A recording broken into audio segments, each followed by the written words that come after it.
مسند صدارت میرے محسن، میرے کرم فرما، میرے شیخ طریقت، راہبر شریعت، وارث فیضان حافظ جی حضور قبلہ پیر محمد عمران ابدالی صاحب دامت برکاتہم العالیہ، میرے انتہائی مکرم و محترم اساتذہ کرام، فاضلین ادارہ حاضہ، ناظم اعلیٰ ادارہ حاضہ جناب حضرت علامہ حافظ عبدالغفور چشتی صاحب، طلباء ذی احتشام، السلام علیکم ورحمۃ اللہ وبرکاتہ۔ آج کی یہ روح پرور ایمانی وجدانی محفل پاک دو عنوان رکھتی ہے۔ ایک عنوان میرے کریم نبی صلی اللہ علیہ وسلم کے جشن ولادت کا ہے، اور دوسرا عنوان 11ویں شریف کا۔ انشاءاللہ آپ معزز مہمانان گرامی سے، علماء کرام سے دونوں عنوانات پر خوبصورت گفتگو اپنے اپنے وقت پہ سماعت فرمائیں گے۔ مجھے حضور قبلہ پیر صاحب نے حکم دیا کہ کچھ سبق سناؤ، تو الحمدللہ میں کچھ عرض کرنے کی سعادت حاصل کروں گا۔ دعا ہے اللہ کریم مجھے حق بیان کرنے کی توفیق عطا فرمائے، اور ہم سب کو اسی انداز سے محبت سے سننے کی توفیق عطا فرمائے جو اہل محبت کا انداز ہوا کرتا ہے۔ قرآن کریم فرقان حمید کا میں نے ایک مقام پڑھا جس میں میرا اور آپ کا رب اعلان فرماتا ہے اِنَّا آتَيْنَاكَ الْكَوْثَرَ، پیارے محبوب بے شک ہم نے آپ کو کوثر عطا فرمایا۔ میں اس کا ترجمہ پیار بھرے لہجے میں یوں بھی کیا کرتا ہوں، بلکہ یوں کہا کرتا ہوں کہ یہ قرآن کی وہ آیت ہے جو میرے کریم نبی کی سب سے بڑی نعت ہے۔ سورت سب سے چھوٹی لیکن نعت میرے نبی کی سب سے بڑی ہے۔ اللہ نے اپنے محبوب کی مدح میں پورا قرآن نازل کیا، لیکن یہ سورہ پاک بطور خاص جب میرے اور آپ کے کریم نبی صلی اللہ علیہ وسلم کے لخت جگر نور نظر جناب حضرت ابراہیم رضی اللہ تعالیٰ عنہ دنیا سے پردہ فرما گئے، تو میرے کریم نبی صلی اللہ علیہ وسلم کی آنکھوں کے سامنے شہزادے کا جسد خاکی تھا۔ مسند امام اعظم میں نے اپنے استاد جی حضرت علامہ محمد عباس قادری صاحب سے یہ حدیث پاک پڑھی تھی۔ حضور نے اپنے بیٹے کی جدائی کا، فراق کا اپنی زبان سے بھی اظہار فرمایا، اور بے ساختہ سرکار کی آنکھوں سے آنسو بھی جاری ہوئے۔ اور مکہ میں جب لوگوں کو پتہ چلا کہ حضور کا نور نظر دنیا سے پردہ کر گیا، تو عاص بن وائل نے اپنے کچھ دوستوں کو، کافروں کو اکٹھا کیا، اور اکٹھا کر کے اس نے اظہار مسرت کیا، مبارکباد دی کہ مبارک ہو تمہیں، مسلمانوں کے نبی کا معاذ اللہ ایک ہی بیٹا تھا، وہ بھی دنیا سے چلا گیا، اب اسلام مٹ جائے گا، اب ہمیں پریشان ہونے کی ضرورت نہیں ہے۔ ادھر اس نے اپنا کام کیا، وہ اپنے جشن میں مشغول تھا۔ بات جناب سیدنا فاروق اعظم نے سنی، میرے کریم نبی کی بارگاہ میں حاضر ہوتے ہیں، کچھ چہرے پہ پریشانی کے آثار ہیں۔ سرکار نے فرمایا عمر کیوں پریشان ہو؟ عرض کی حضور بات ہی ایسی ہے کہ پریشانی بنتی ہے۔ سرکار نے فرمایا بول کیا مسئلہ ہے؟ عرض کی حضور آپ کے شہزادے دنیا سے پردہ کر گئے، ہم پریشان ہیں لیکن کافر خوش ہیں۔ ان کا یہ خیال ہے کہ شاید اسلام کا نظام یا آپ کا خاندان اب مٹ جائے گا۔ حضور اگر اجازت ہو تو میں اس کو جواب دے دوں۔ ماشاءاللہ، نعرہ تکبیر، نعرہ رسالت، نعرہ تحقیق، نعرہ حیدری، علماء اہل سنت، حضرت علامہ صاحبزادہ محمد طیب ہزاروی صاحب۔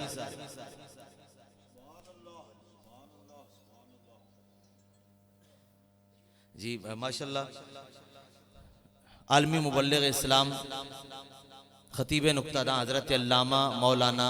ریاست علی قادری صاحب، خطیب اعظم برطانیہ، آپ بھی ہماری محفل میں تشریف فرما ہو چکے ہیں۔ میں آپ کو بھی حضور قبلہ پیر صاحب کی جانب سے، اپنی جانب سے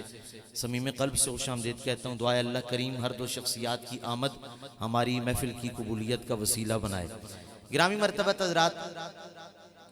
جی اچھا جی، مجھے تک استاد جی دا حکم ہے، میں چلو اس اندازل آ رہا ہاں، لیکن میری ایک دفعہ پھر اپیل ہے، محبت نال کوئی گل سمجھ آوے تے پیار نال کی کہنا ہے۔ دیکھو 1 بجے دعا ہوگی نا تو بعد ہر تقریر تے تبصرہ کر لیں۔ حضور معذور ہر تقریر تے بعد ایک تبصرہ کریو نام خدا ہون ذرا سنی جاؤ جو میں کہنا اللہ دے فضل نال عزیزان گرامی قدر میرے کریم نبی دی بارگاہ وچ جناب سیدنا فاروق اعظم ادب تے احترام نال عرض کر دینے کل عالمین دے مالک و مختار نبی گل پریشانی آلیے میں اس واسطے پریشان ہاں کافر پہ جشن مناؤں دینے آپ دے نور نظر کائنات عالم تو ٹر گئے اونا دا خیال اسلام دا نظام مٹ جائے گا دنیا دا نظام آپ دے خاندان دا نظام منقطع ہو جائے گا آقا کر اجازت ہوئے میں او دا سر جا کے تن تو جدا کر دیوا میرے کریم نبی نے فرمایا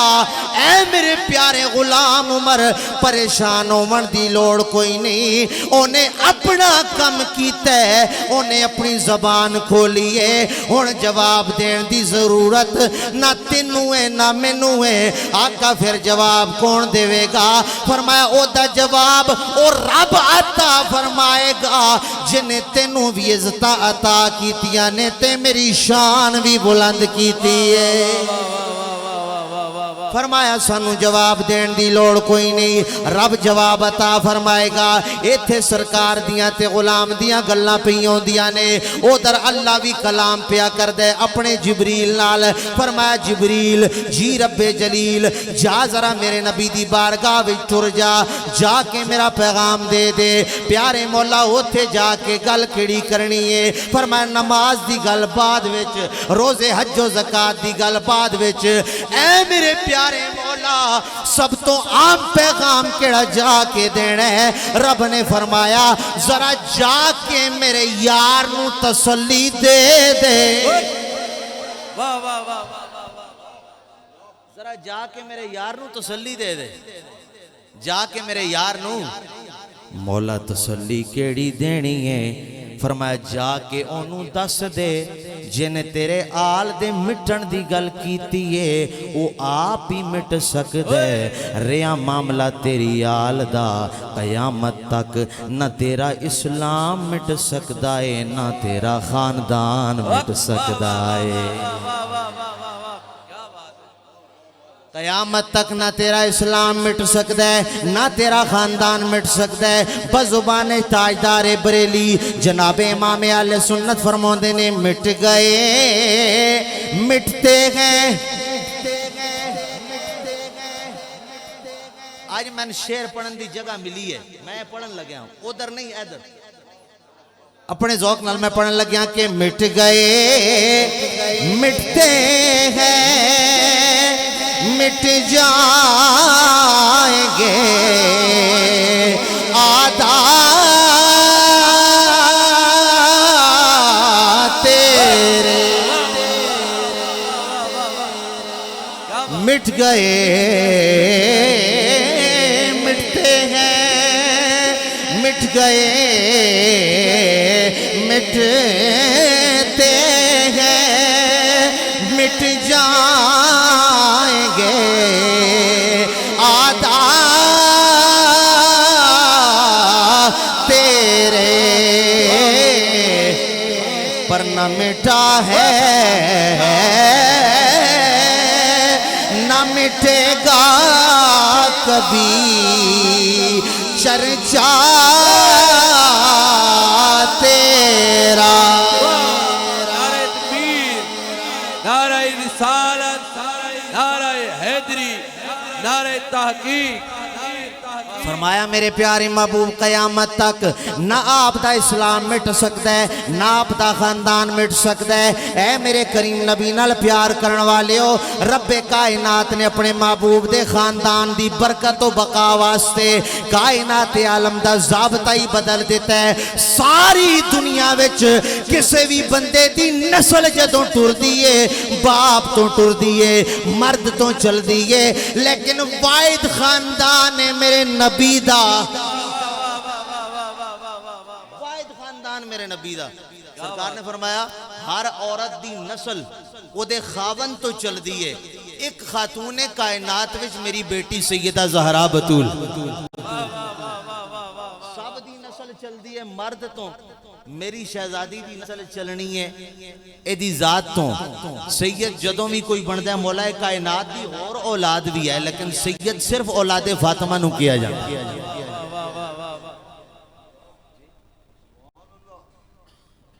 استاد جی پڑھنا ہے اچھا میں ٹرائی مارنا لگ گیا تو بسم اللہ نہیں تو کوئی مسئلہ نہیں بولو محبت اور سبحان اللہ عزیزان گرامی کا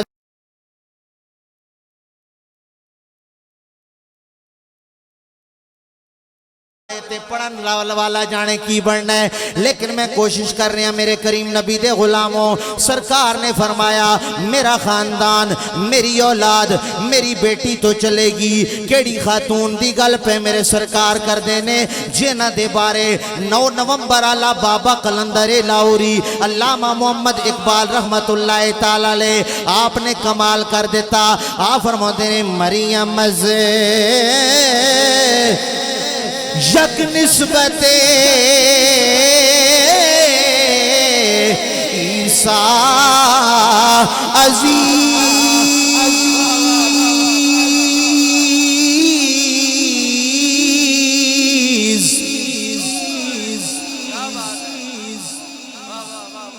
سیدہ مریم کی عظمت ایک نسبت سے ہے کہ وہ حضرت عیسیٰ پاک کی ماں ہے حضرت عیسیٰ پاک سارے بولو سجنوں حضرت عیسیٰ پاک کی ماں ہے لیکن سیدہ کائنات از سے نسبت حضرت زہرا عزیز او میرے نبی دی آلل پیار کرنے والے ہو رب کائنات نے جناب سیدہ مریم نو ایک نسبت نال فضیلت عطا فرمائی لیکن جڑی پاک بی بی دی عظمتانو اسی سلام پہ کرنے اونا نو اللہ نے ایک نسبت تو نہیں بلکہ 3 نسبتہ تو ورفعو اعلی مقامتا کیتا ہے کتنیاں نسبتاں کتنیاں یاسر بھائی تھوڑا جا اور شارپ راتی میں کوٹے ساں اتھے نے ساؤنڈ نال گلا میرا تھوڑا جا ڈسٹارب ہے تھوڑا مزید شارپ کرو تو میں شیر اللہ کرے پڑھ لما تسی بولو ذرا سبحان اللہ کتنیاں نسبتاں 3 جنہ نال رب کائنات نے اپنے محبوب دی دختر نیک اختر نو عرفہ و اعلیٰ کر دیتا پہلی نسبت نور چشمے رحمت للعالمین او نبی جنو اللہ نے ساریا جہانا واسطے نور بنایا ہے فاطمہ او دی اکھ دے نور دانائے نور چشمے رحمت للعالمین آئی امام اولین و آخرین بانویا تاج دارے حل عطا مرتضی مشکل کشا شیر خدا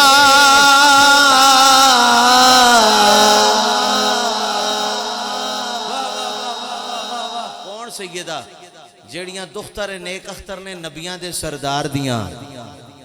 تے زوجہ پاک نے ولیاں دے سردار دیاں بولو محبت نال تیسری نسبت تے آخری نسبت جیڑی حضرت اقبال نے عرض کی تھی آپ فرماتے نے مادریا مرکز پرکار عشق مادریا مرکز پرکار عشق اور مادریا قافلہ سالار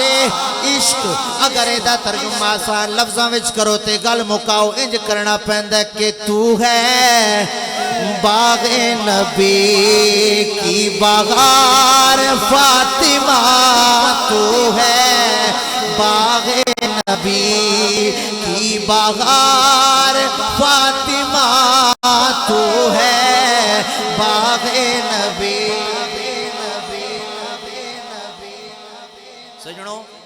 نہ علامہ اقبال دا کلام ہے تے نہ فارسی ہے آسان لفظ نے تے محفلہ میں جویں سی کہنے آج میں وہ کام کرن لگیا خطیباں اللہ ردا وہ بندہ ہاتھ چکے جڑا پڑھے گا تواڈے گل علماء کرام جڑے پڑھو گے ہاتھ چکو جنوں توفیق نہیں بالکل کوئی ضرورت نہیں لیکن جب بندہ پڑھنا چاہتا ہے انہیں پڑھنا ہے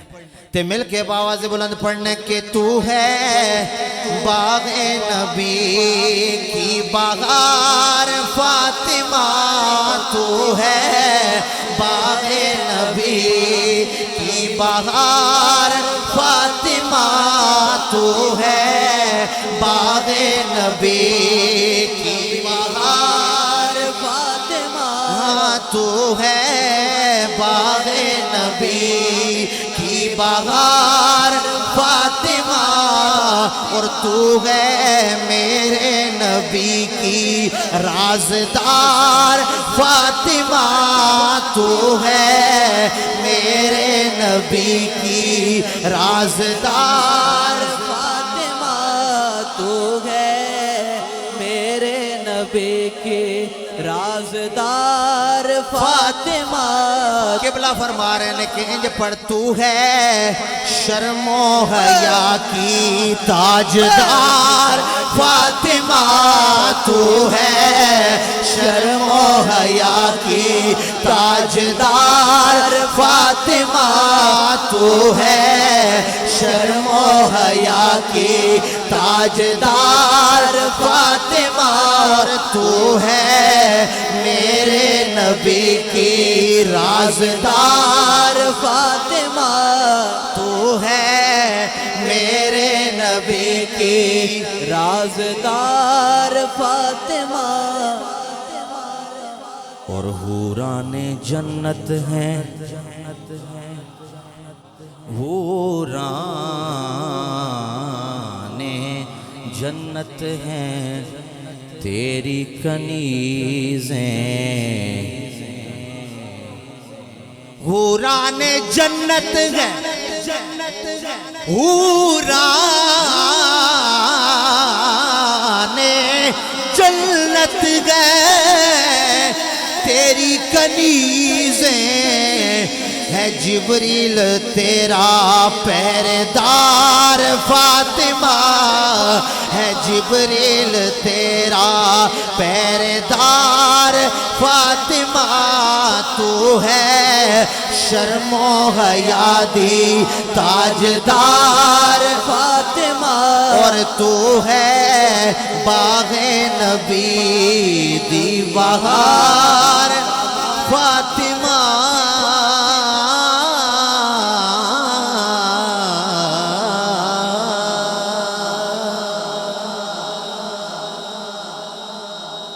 کسی نے کہا تھا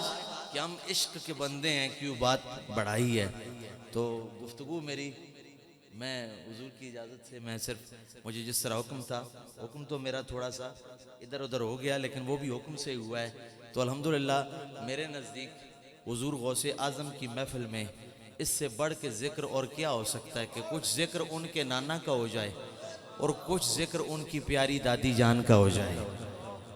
اللہ کریم ہم سب کو اسی ذکر پہ زندگی اسی ذکر پہ موت عطا فرمائے میں ممنون ہوں ان تمام مقتدر شخصیات کا جنہوں نے مجھ طالب علم کی حوصلہ افزائی فرمائی یقیناً یہ جو لوگ سٹیج والے ہوتے ہیں وہی یہ باتیں سمجھتے ہیں کہ جب اس طرح کی دعائیں ملنا شروع ہو جائیں تو پھر الحمدللہ رب العالمین اللہ اپنے محبوب کے وسیلے سے فن کو عروج عطا فرماتا ہے میرے لیے یہ حوصلہ افزائی یقیناً کسی سند سے کم نہیں ہے اللہ کریم ہمارے مسلک کی ان مقتدر شخصیات کو مزید عزتیں اور مزید برکتیں عطا فرمائے بالخصوص میرے استاذ گرامی قدر حضرت علامہ مولانا سید فیض الامین شاہ صاحب آپ بھی تشریف فرما ہیں اور میری گفتگو کے دوران میرے استاد جی تشریف لائے حضرت علامہ مولانا مفتی محمد جہانگیر قادری صاحب دیگر جتنے بھی اساتذہ ہیں فاضلین ہیں اس مرکز سے تعلق رکھنے والا ایک حفظ کے طالب علم سے لے کے فاضلین و اساتذہ تک اور بالخصوص وہ شخصیت ہم سب جن کے مرہون منت ہیں میری مراد مخدوم العلماء حضرت علامہ مولانا صاحبزادہ قاری محمد شعیب چشتی صاحب دامت برکاتہم العالیہ جن کی محنتوں نے اور میں یہ جملہ آج کہنا شاید پہلی مرتبہ اس سٹیج پہ میں کہہ رہا ہوں ضروری سمجھتا ہوں کہ میرے ساتھ کئی لوگ جو نعت پڑھا کرتے تھے نعت تو میں الحمدللہ بچپن سے پڑھتا آ رہا ہوں آج بھی جب محفل میں جاتے ہیں تو کچھ نعت پڑھتے نظر آتے ہیں، کچھ اس فیلڈ سے بھی منحرف ہو چکے ہیں۔ آج اگر نعت کے سٹیج سے یہ بندہ خطابت کے اس مسند تک پہنچا ہے تو میرا سلام مجھ پہ فرض ہے کہ میں اس شخصیت کو کروں جس نے مجھے راغب کیا اس منزل کی طرف۔ میری مراد میرے استاد جی خطیب اہل سنت فصیح اللسان حضرت علامہ وقار احمد ہزاروی صاحب، اور میرے انتہائی محترم ناظم اعلیٰ حضرت علامہ عبدالغفور ہزاروی صاحب، اور دیگر وہ تمام لوگ جو ہمیں اس مقام تک پہنچانے میں کسی بھی کردار کے حامل ہوتے ہیں۔ ہم اگر ساری زندگی ان کے احسان پہ اللہ کے شکر کے بعد انہیں سلام کرتے رہیں تو حق ادا نہیں ہو سکتا۔ اللہ کریم ہم سب کو اپنے مرکز سے وفا کرنے کی توفیق عطا فرمائے۔ وما توفیقی اللہ باللہ وما علیہ اللہ۔